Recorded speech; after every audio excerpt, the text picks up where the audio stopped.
Hi, and welcome to Public Health 700. I'm glad you're here. My name is Janet Place, and I'm your instructor for this course. I worked in public health for over 30 years, and it's something I'm passionate about. And because one thing about public health is that when it's working, nobody notices. So when something goes wrong, everyone wants to blame public health and say, why should we fund this anyway? I think that when you take this course, you'll also begin to see how pervasive public health is and the policies and programs around it. I was speaking to some physician's assistants students last week, and just that day I had been looking at the state newspaper here in Columbia and counted 8 stories that were health related. And out of those 8, only 2 were medically related, meaning medicine treatment. The other 6 were public health, completely public health, and having to do with prevention. So start looking and see what you see. This course was developed by Dr. Michael Bird, and I'm thrilled to be taking over this course from him as he now is in his well-deserved retirement. You'll see Michael in a lot of videos, and he really created something different. This class is completely online, except for the fact that there's a couple group assignments. You really could do this on your own without even talking to anyone, but I hope that's not the case, and that's why we have the discussion boards, and hope you'll call on your peers if you need help, or call on me. I'm always here. I'm in room 507 Discovery if you're around, and I'm happy to talk to anybody, and my contact information is on the website. Now, I know you're all familiar with Blackboard, but since it's a total Blackboard course, I just wanted to go over some things so I don't forget to tell you about them. There is an assignment every week. This course is pass-fail, but we feel very strongly that it has to be rigorous, and you have to score at least 80% on every assignment and test.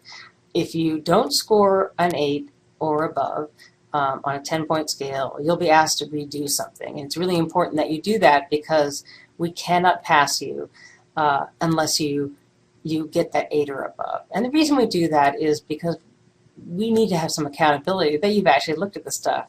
You know, maybe you've done really well all through and you have an 80% average in the class and you just decide to not do anymore. Well, that happened in the past, so we want to make sure that you actually go through the material. So that's why we require every assignment to be submitted at an 8 or above.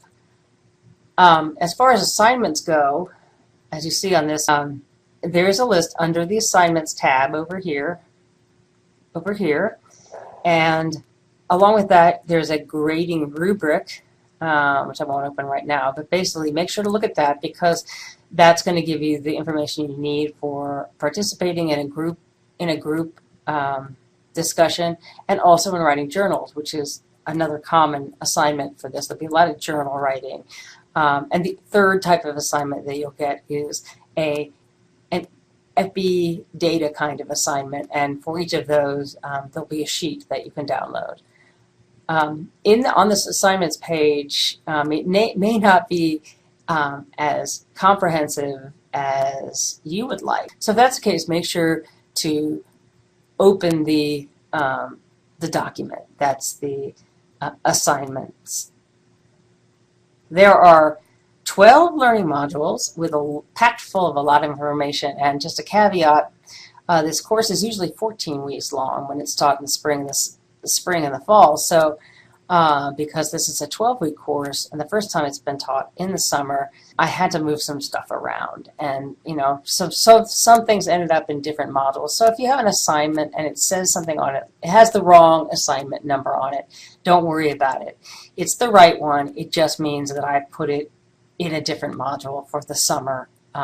So that's just one thing. When you write a journal, make sure to submit it under the journal tab over here. And for your group discussions, you go to group assignments, and then you go to the discussion forum for each group. I think that's it for now. I decided that since it's a totally distance learning course, I would use distance technologies to communicate with you. So I'll probably be popping up now and then as I reflect upon the class. And if I see some frequently asked questions, then also make that available and send that out to you. So make sure to read it all. And anyway, so go ahead and get started, and we'll talk again.